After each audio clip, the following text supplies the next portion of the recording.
Assalamualaikum warahmatullahi wabarakatuh.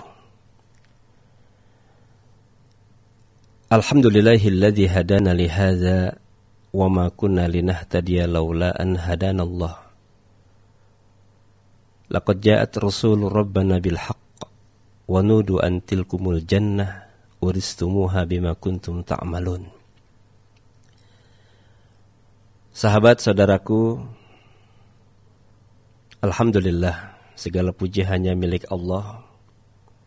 Kembali kita dipertemukan lewat sentuhan nurani bersama saya Anwar Ansori Mahdum. Semoga kebaikan selalu menyelimuti keseharian kita. Hari ini lebih baik daripada hari kemarin, dan semoga besok lebih baik daripada hari ini. Saudara-saudaraku, di tengah suasana istirahat siang ini, saya doakan yang kurang sehat semoga segera sehat, yang sakit diangkat penyakitnya segera disembuhkan, yang tengah dalam perjalanan semoga diselamatkan, dan yang tengah berikhtiar bekerja mencari nafkah selalu dimudahkan.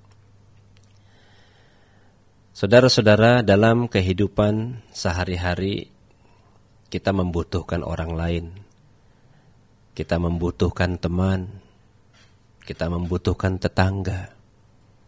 Kita membutuhkan kelompok, sehingga semua pekerjaannya menjadi mudah. Kenapa? Karena memang kita tidak bisa mengerjakan sesuatu itu dengan sendiri.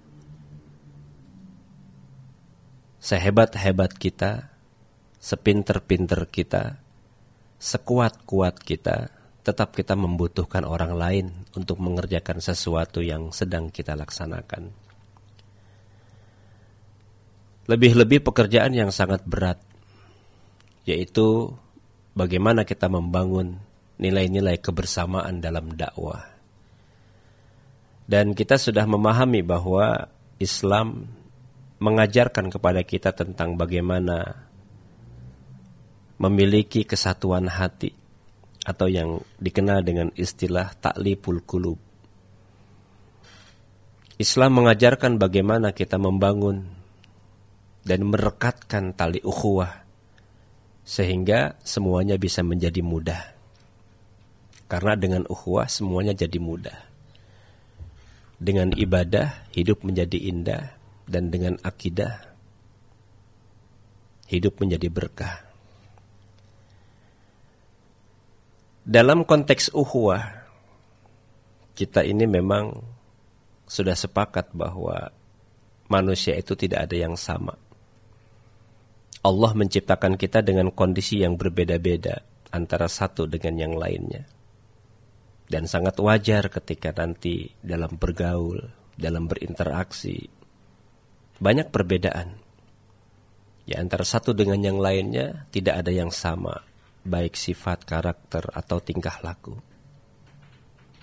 Tetapi sering tanpa kita sadari bahwa perbedaan ini memunculkan konflik atau bahkan perpecahan di antara kita.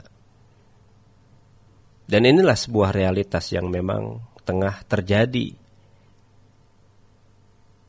sebagai pelengkap dari romantika kehidupan. Entah kapan kita tidak bercerai-berai. Entah kapan kita menyatu dalam bingkai indahnya keimanan. Entah kapan kita tidak saling menyalahkan. Entah kapan selesainya ya suasana kebencian yang terus kita bangun. Terkadang kita bertanya-tanya, sesungguhnya apa yang sedang kita perjuangkan? Yang satu mengkritik yang satu menyalahkan yang lain. Bahwa adanya perbedaan dalam kehidupan, sungguh ini merupakan satu perkara yang sangat biasa. Ya, karena memang manusia tidak ada yang sama. Hatta dia terlahir dengan lahir yang kembar. Ya, banyak orang yang mengatakan kembar. Orang kembar itu pasti ada perbedaannya. Cuma terlihat saja sama, sesungguhnya berbeda. Nah, yang kita rindukan hari ini adalah suasana keakraban, suasana persaudaraan antara kelompok yang satu dengan kelompok yang lain, tidak saling menuduh, tidak saling menjelek-jelekan, tidak saling membenci. Ya, apalagi sekarang saling menjelek-jelekan, saling menyampaikan pesan-pesan yang tidak baik itu melalui media sosial, yang tentu bukan hanya dibaca, disaksikan, didengar oleh orang-orang kita, tetapi juga orang luar yang tidak suka sama kita. Ya, seakan-akan mereka ingin berkata, tuh lihat umat Islam, ya, sedang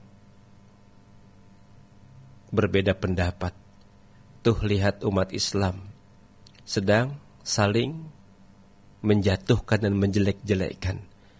Tuh lihat umat Islam, antara mereka saja tidak ada persatuan. Tuh lihat umat Islam, antara mereka saling dengki, saling benci, saling gibah dan lain sebagainya. Dan ini adalah kerugian yang sangat besar yang akan kita rasakan. Sahabat, kita berharap jangan sampai perbedaan ini menjadi penghalang kita untuk bergaul. Artinya bergaul dalam konteks yang baik. Kita berharap janganlah perbedaan ini ya menjadi penghalang kita untuk tidak bersosialisasi dengan lingkungan sekitar kita. Ini banyak sekali terjadi. Betul bahwa ada perbedaan fikih, yang satu A, yang satu B, yang satu C. Tapi jangan sampai kemudian kita tidak saling bertanya. Jangan sampai kemudian kita saling ya membuang muka. Bahkan ada seorang anak yang hanya berbeda pemahaman fikihnya dengan orang tua, sehingga mereka tidak mau saling menyapa. Ini luar biasa. Rasulullah Shallallahu Alaihi Wasallam banyak perbedaannya dengan masyarakat sekitarnya. Ya, apalagi mereka memang masih tetap berada dalam bingkai kejahiliahan. Tidak sedikit mereka orang-orang Yahudi, tidak sedikit mereka orang-orang yang masih menyembah patung dan lain sebagainya. Tetapi bukan berarti bahwa mereka itu tidak ditanya. Bukan berarti bahwa mereka itu dibenci dan lain sebagainya. Sejatinya orang yang salah itu bukan untuk disalahkan, tetapi datang kita kepada mereka untuk kita benarkan. Dan cara membenarkan kesalahan orang lain tentu bukan untuk dijadikan sebagai musuh. Ya, tetapi kita datang ke mereka dengan cara yang ahsan. Wajadilhum billati hiya ahsan. Berdiskusilah dengan cara mereka dengan cara yang ahsan. Nah, ini kita ya boro-boro ahsan. Bertemu menyapa saja tidak. Dengan alasan karena kita berbeda dengan mereka dan lain sebagainya. Baik, saudara-saudaraku yang saya hormati. Jadi kita sudah mendengar banyak pesan Allah. Kita sudah sering mendengar hadis-hadis tentang ukhuwah disampaikan oleh para dai. Yang menariknya, banyak para dai menyampaikan tentang ayat-ayat ukhuwah, hadis-hadis ukhuwah. Tapi kadang antara mereka juga berpecah belah ukhuwahnya. Ini masalah juga ya. Yang satu begini, yang satu begini. Padahal semuanya kepengen agar ukhuwah itu terjalin baik. Ya, ayat yang sering disampaikan dan memang ayatnya sama yang disampaikan. Ya. Dalam surah Al-Imran ayat 103. Kita sering mendengar ayat ini. Allah Subhanahu wa taala berfirman, A'udzubillahi minasyaitonir rajim, wa'tasimu bihablillahi jami'a wa la tafarraqu. Dan berpeganglah kamu, ya, berpegang teguhlah kamu semuanya kepada tali agama Allah, dan janganlah kamu bercerai-berai. Ayat ini kalau kita baca ke belakang tentang sejarah asbabun nuzulnya, terkait dengan dua kelompok besar pada masa Rasulullah yang sudah disatukan oleh Allah dengan Islam. Tapi kemudian ada orang di luar Islam, yaitu orang Yahudi yang memang sengaja mengembalikan ingatan kedua kelompok ini tentang peperangan kebencian yang dulu pernah mereka lakukan. Ya, akhirnya tersulut lagi itu amarah mereka, yang satu saling menjelekkan, yang satu menjelekkan, akhirnya terjadi pertikaian. Alhamdulillah Rasulullah mendengar informasi ini, kemudian datang memberikan nasihat kepada mereka, dan kemudian ayat ini turun sebagai bentuk dari sebuah perintah untuk saling menyatu, saling memperkuat ukhuwah. Ya, karena antara satu dengan yang lainnya, umat Islam ini adalah kal jasadil wahid, satu tubuh. Sahabat-sahabat saudaraku, jadi persoalan ukhuwah, ya, ini memang selalu menjadi PR buat kita. Menjadi PR.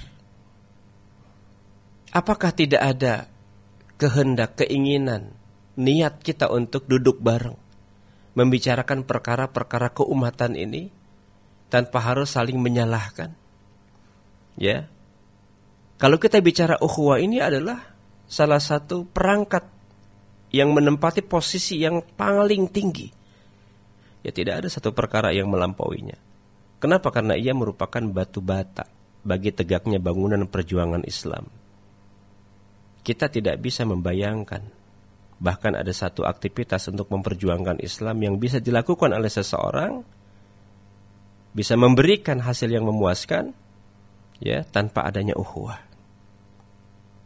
Jadi dalam penggalan sejarah kita menemukan bagaimana Rasulullah SAW menyatukan orang-orang yang tadinya berbeda dengan Islam. Bagaimana Rasulullah SAW mendekatkan antara satu sahabat dengan sahabat yang lainnya dengan iman. Sehingga apa yang terjadi? Terwujud sebuah nilai ukhuwah yang sangat luar biasa. Nah, sekarang kita ditinggalkan oleh Allah ayat-ayatnya. Kita ditinggalkan oleh Rasulullah contoh dan perilakunya. Tetapi kenapa kemudian yang terjadi antara kita ini justru lebih mementingkan diri kelompok dan golongannya? Ya, ada yang kita kenal dengan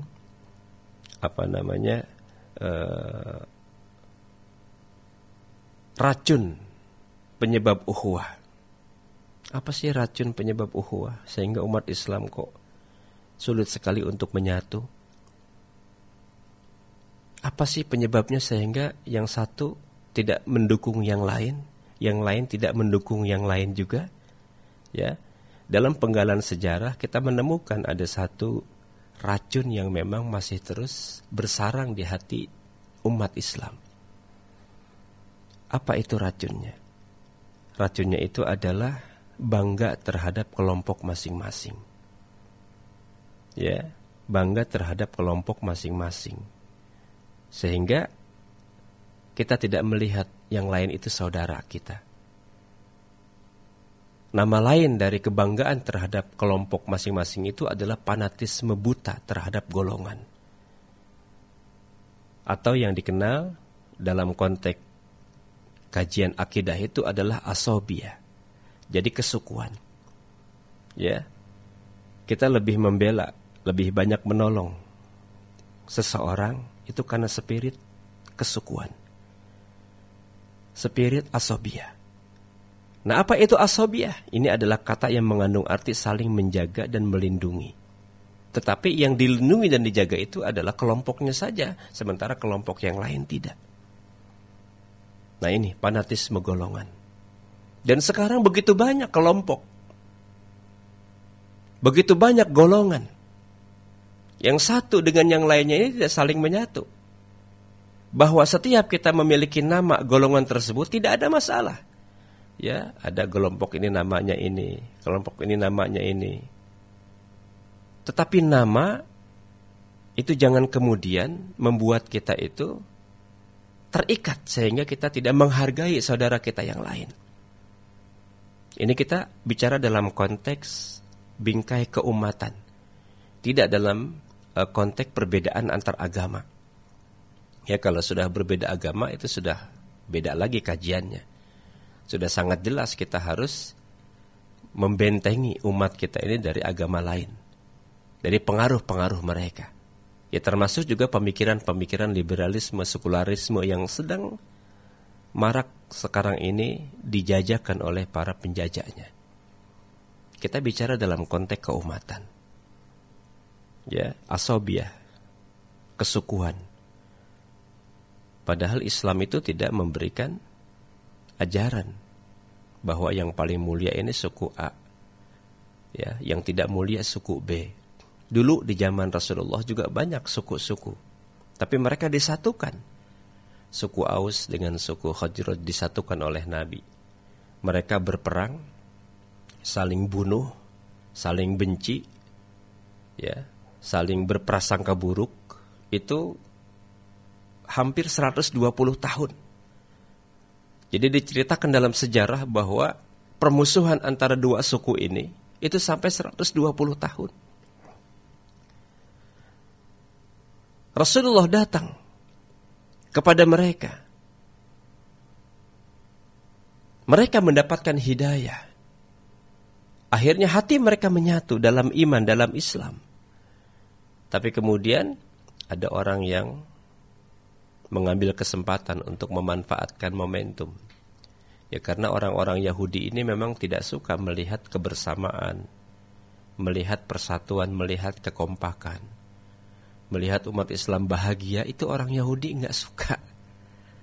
Melihat kita ini menyatu dalam bingkai iman, dalam bingkai ukhuwah, mereka itu enggak suka. Makanya dibisikkan kembali.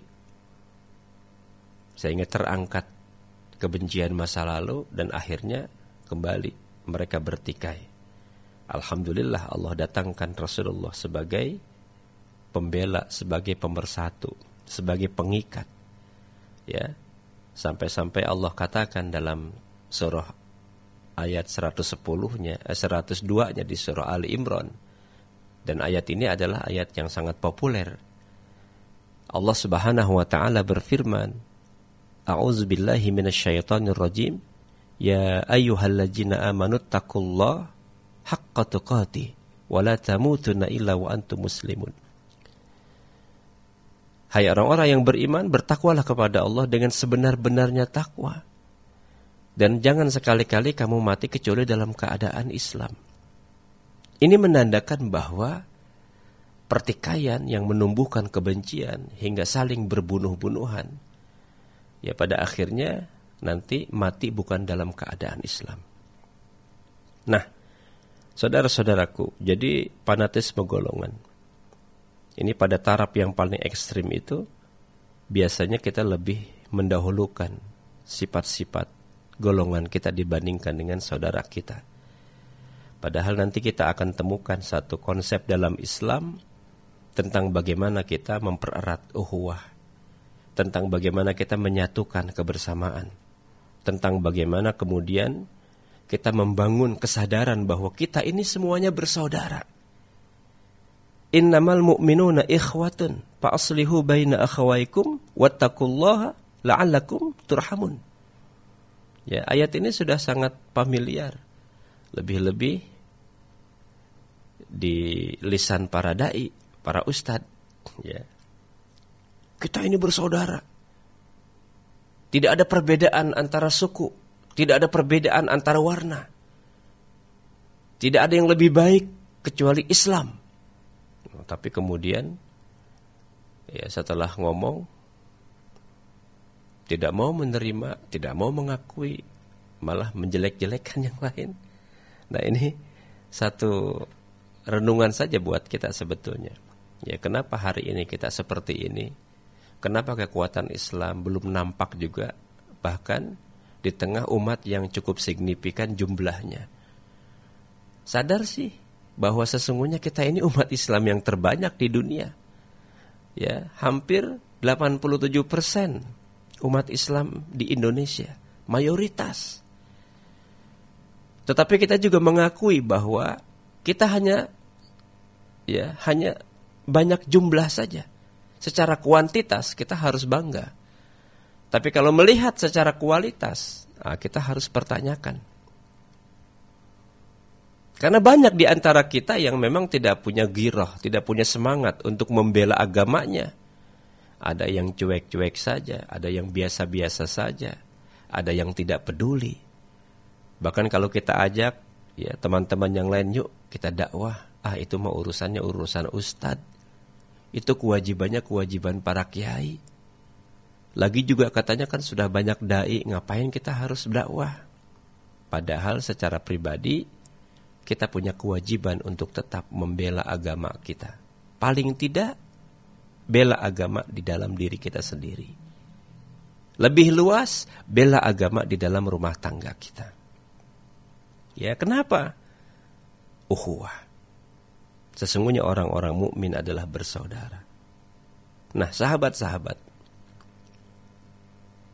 ketika kita bicara tentang ukhuwah, untuk mencapai indahnya ukhuwah, banyak para ulama kemudian memberikan semacam kunci. Ya, karena memang perkara agama ini semuanya harus memiliki kunci.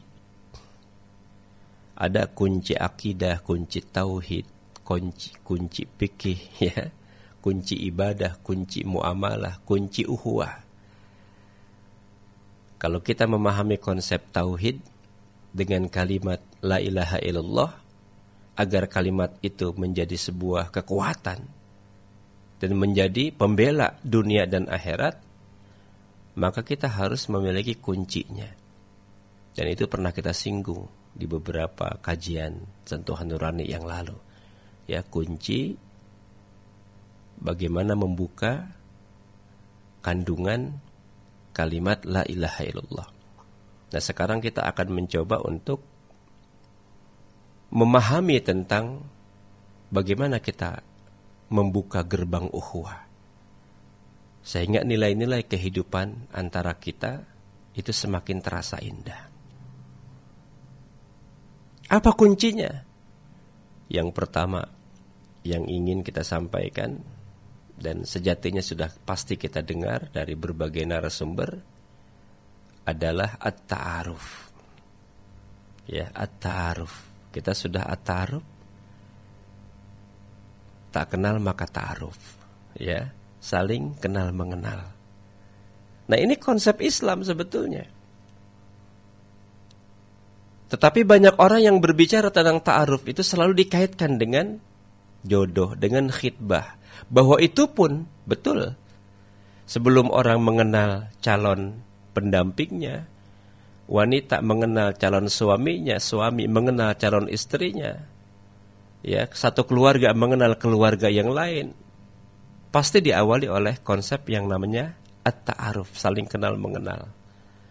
Tetapi kita ingin berbicara at-ta'aruf dalam konteks yang lebih luas. Antar kita ini umat Islam, antar kita sesama saudara yang seiman, seakidah, saling kenal mengenal. Ya, at-ta'aruf. Kenapa ini penting? Karena lewat saling kenal mengenal muncul kemudian nanti konsep berikutnya. Ya, ada at-tafahum, ada at-tarahum, ada at-takaful, ada at-ta'awun dan lain sebagainya. Dari kenal, kemudian kita akrab, sampai pada akhirnya kita mengetahui perkara-perkara yang sangat pribadi dari sahabat, dari saudara kita. Walaupun tentu tidak terlalu pribadi, artinya kita tahu pemikirannya. Karena konsep ta'aruf ini bukan hanya sekedar kenal nama, ya, tetapi mencakup aspek. Yang pertama aspek jasadiah, kenal. Kita bertemu dengan sahabat padahal belum dekat, masih jauh, tapi kita sudah kenal. Oh, itu pasti si A, oh itu pasti si B. Secara jasadiah kita sudah kenal. Ya.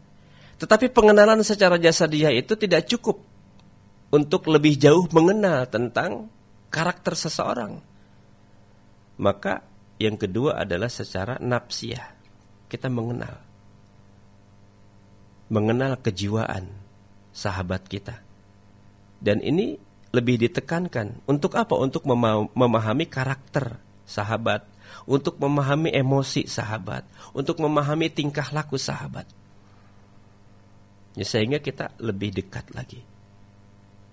Termasuk yang ketiga, yang harus kita kenal dari seseorang yang memiliki nilai-nilai persaudaraan seiman seakidah itu adalah dari sisi fikriyah, pemikirannya.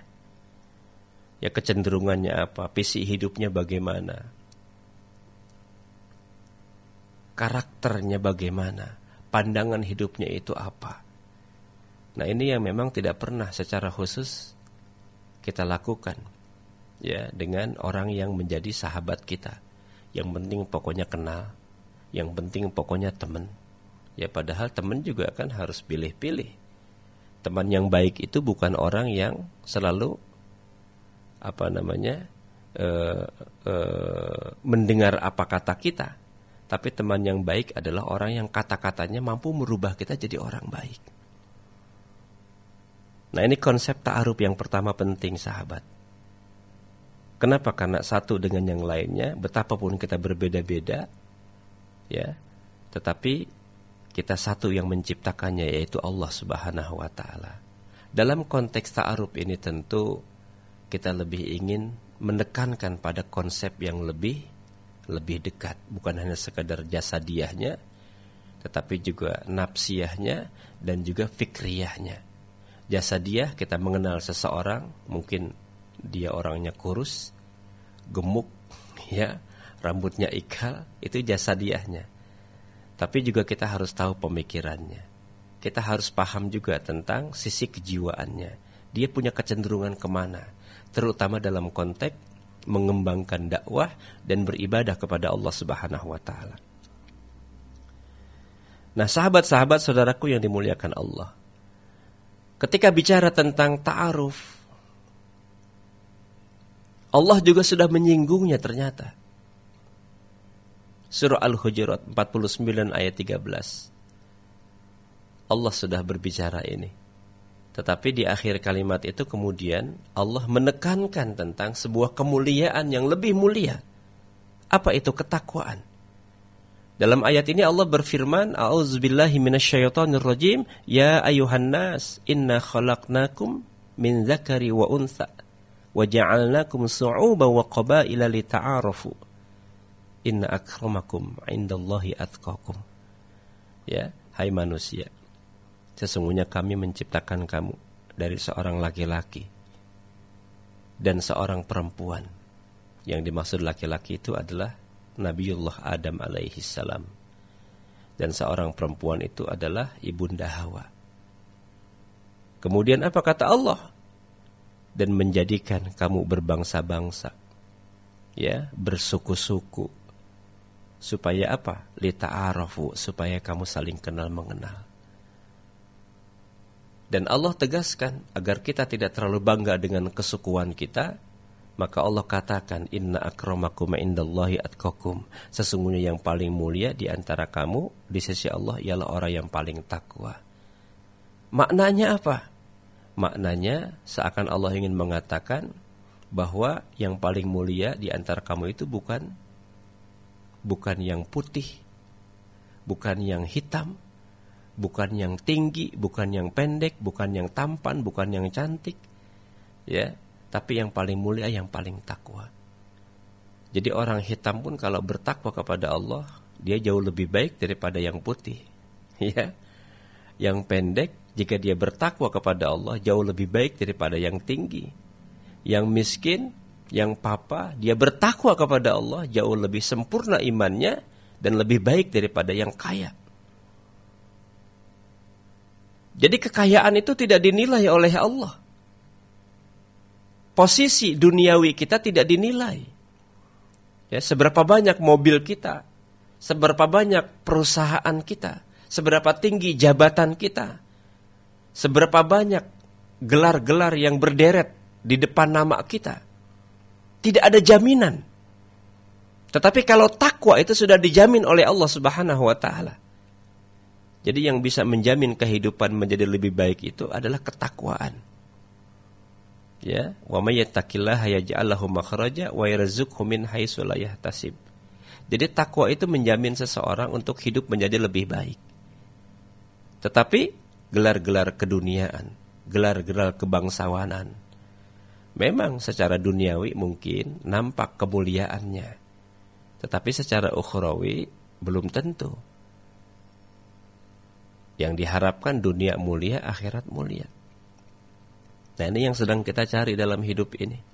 Kadang orang mengejar kemuliaan dunia hingga ia lupa untuk kemuliaan akhirat. Begitu cintanya kepada dunia, dia laksanakan apa saja untuk mendapatkan dunianya. Ya, walaupun harus menelantarkan nilai-nilai akhlak dan akidahnya. Dan tidak sedikit kita saksikan banyak orang yang ingin dunia, wajah cantiknya dijual, wajah tampannya dijual. Ya, orang kan sekarang lebih banyak menjual diri dengan bentuk menjual tampang, ya, menjual wajah. Dan memang masih laku, bahkan mahal wajah cantik itu. Makanya ada perhelatan akbar untuk menemukan siapakah orang yang paling cantik, ya, siapakah orang yang paling tampan. Itu ada lombanya, ya.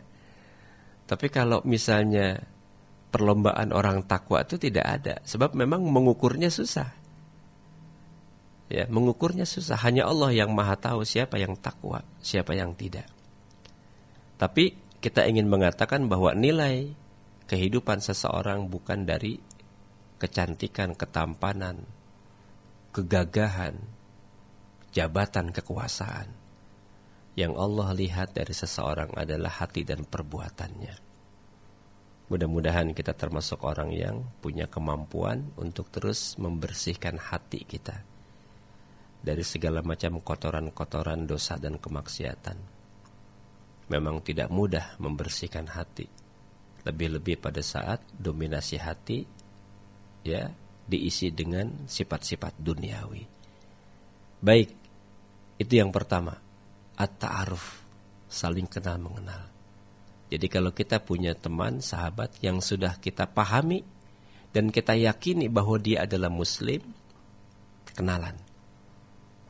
Ya, kenalan. Assalamualaikum ya akhi. Ya, saya saudaramu. Nama saya Fulan bin Fulan.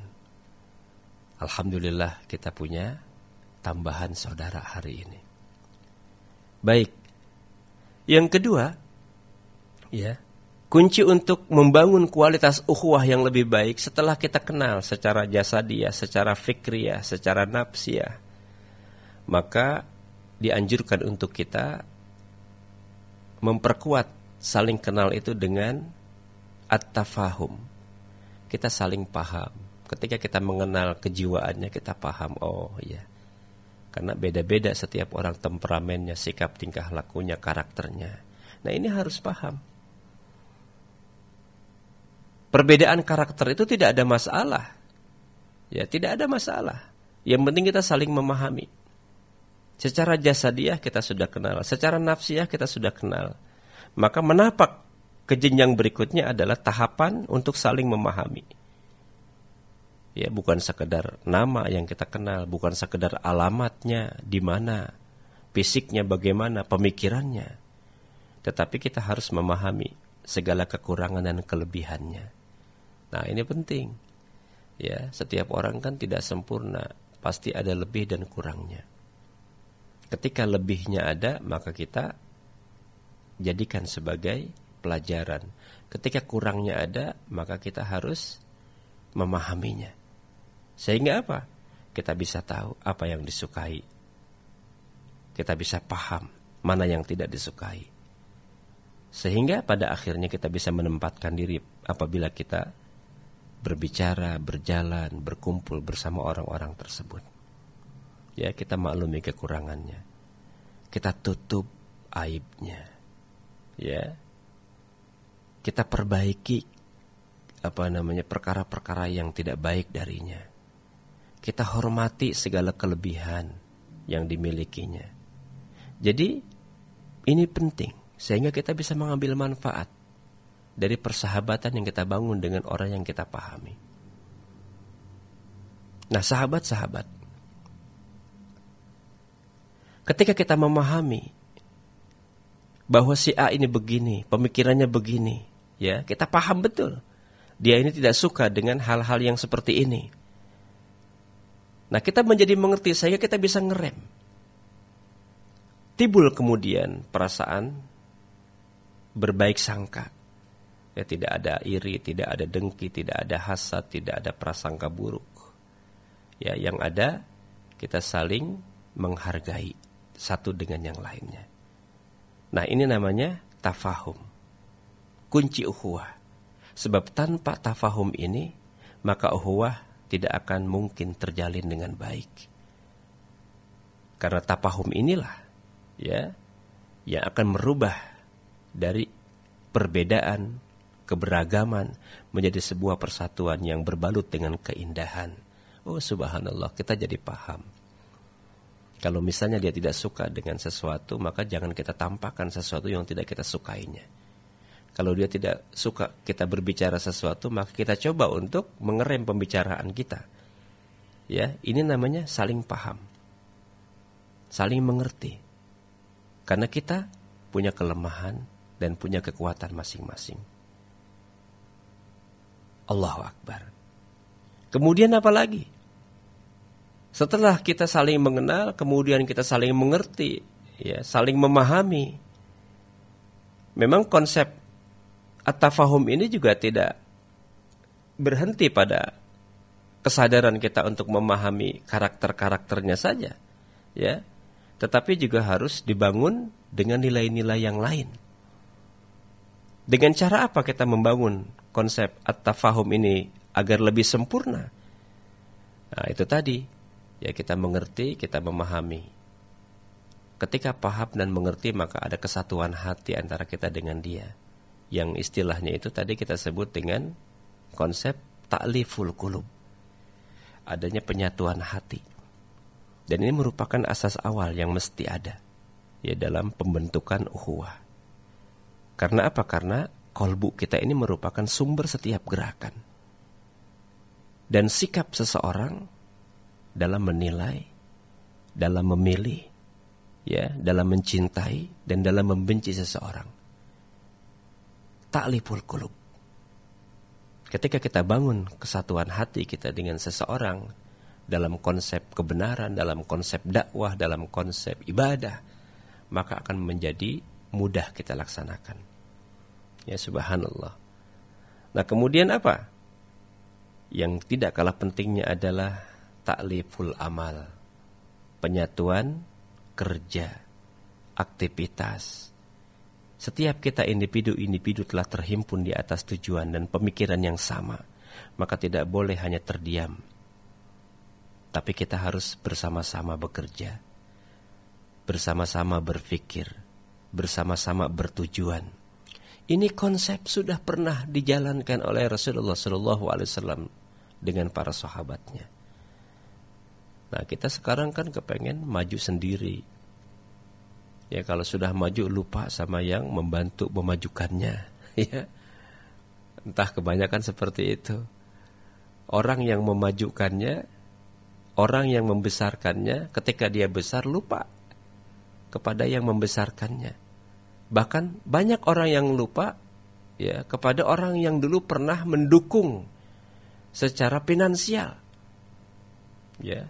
Setelah sudah hebat, sudah terkenal, lupa sesungguhnya dulu dia itu siapa. Nah, kalau kita sudah memahami konsep at-tafahum ini menjadi lebih indah. Sahabat yang ketiga, nah ini ya, yang harus juga terus kita giatkan untuk saling membantu, saling tolong menolong. Istilah ini dikenal dengan ta'awun, saling tolong menolong. Ya, saling tolong menolong.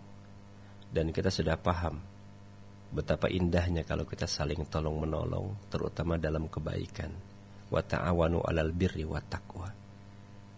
Kenal sudah, paham sudah. Ya. Maka tidak ada masalah lagi dengan perbedaan di antara keduanya dalam perkara-perkara perbedaan tadi. Kemudian kita harus menolong, karena banyak saudara kita yang tentu butuh pertolongan.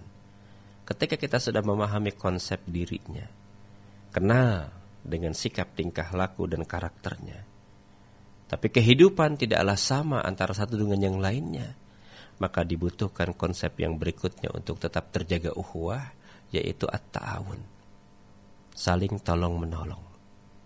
Ya, ini level yang lebih tinggi daripada at-tafahum, ta'awun. Dan ini hanya dapat dilakukan dengan niat yang tulus, hanya dapat dikerjakan dengan niat yang ikhlas, yang bersih, dan dilakukan dengan secara kontinu, ya. Jadi terus menerus harus kita bangun kebersamaan ini. Dan alhamdulillah, sejatinya memang kita sudah melakukan apa yang disebut dengan at-ta'awun. Kita melihat respon masyarakat terhadap saudaranya ketika terkena musibah. Ini sudah terbangun bagus, indah. Ya, sahabat kita terdengar informasi rumahnya hancur karena badai, kebanjiran karena gempa, tsunami dan lain sebagainya. Alhamdulillah kita saksikan, kita lihat begitu banyak sahabat saudara kita yang merespon akan musibah yang diderita oleh saudaranya, sehingga membantu dengan berbagai kemampuan. Ada yang mengumpulkan makanan, ada yang mengumpulkan obat, ada yang mendatangkan dokter, ada yang membangun rumahnya kembali. Oh subhanallah, itu indah sekali. Ya, dalam konteks ini memang membantu. Kadang ketika terjadi bencana tidak melihat siapa orangnya, pokoknya nilai kemanusiaan. Ya, konsepnya terbangun dalam nilai ukhuwah basyariyah atau ukhuwah insaniyah. Pokoknya siapapun orang yang susah, selama dia manusia, bantu. Ya tentu yang lain juga harus dibantu, seperti makhluk-makhluk yang lain, jika masih bisa dibantu. Nah, sudah terjalin indah nilai-nilai tersebut. Dan alhamdulillah kita bisa melihat banyak saudara, sahabat, rekan yang tergerak hatinya untuk meringankan beban penderitaan saudara-saudara kita pada saat mereka tertimpa musibah. Kemudian yang berikutnya adalah takaful, ya, saling sepenanggungan. Ini adalah konsep ukhuwah Islamiyah yang berikutnya, saling sepenanggungan. Ketika ada saudara yang mempunyai masalah, kita ikut menanggung, menyelesaikan masalah itu. Sejatinya begitu. Ya, sejatinya begitu. Tapi memang kadang masalah muncul juga sebab tidak sedikit orang yang tidak mau dibantu, ya. Banyak yang tidak mau dibantu. Nah, kalau kita sudah membangun ukhuwah dalam konteks ta'aruf, saling kenal, kemudian at-tafahum, saling memahami, kemudian yang ketiga adalah at-ta'awun, saling tolong-menolong, ya, maka at-takaful ini maknanya adalah saling sepenanggungan. Disinilah kita bangun, ya, simpati dan empati. Disinilah kita bangun kesadaran untuk terus saling berbagi, bukan semata prihatin dan ikut mendoakan, tapi bergerak mengulurkan tangan, bergerak membantu mereka, memudahkan, melampangkan urusan-urusan saudara-saudara kita kaum muslimin. Ya, sebab kata Nabi, barang siapa yang melapangkan satu kesusahan di dunia dari seorang mukmin, maka Allah melapangkan darinya satu kesusahan di hari kiamat. Barang siapa memudahkan urusan orang-orang yang kesulitan, maka Allah Azza wa Jal memudahkan baginya dari kesulitan di dunia dan akhirat. Hadis riwayat Muslim.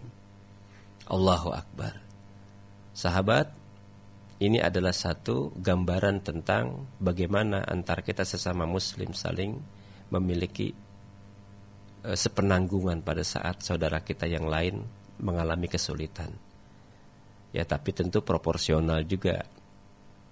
Proporsional artinya ketika kita memang juga tidak terlalu harus memaksakan membantu orang lain. Atau bahkan kadang-kadang, ya, Bukan tidak banyak, bukan tidak ada banyak saudara kita yang datang.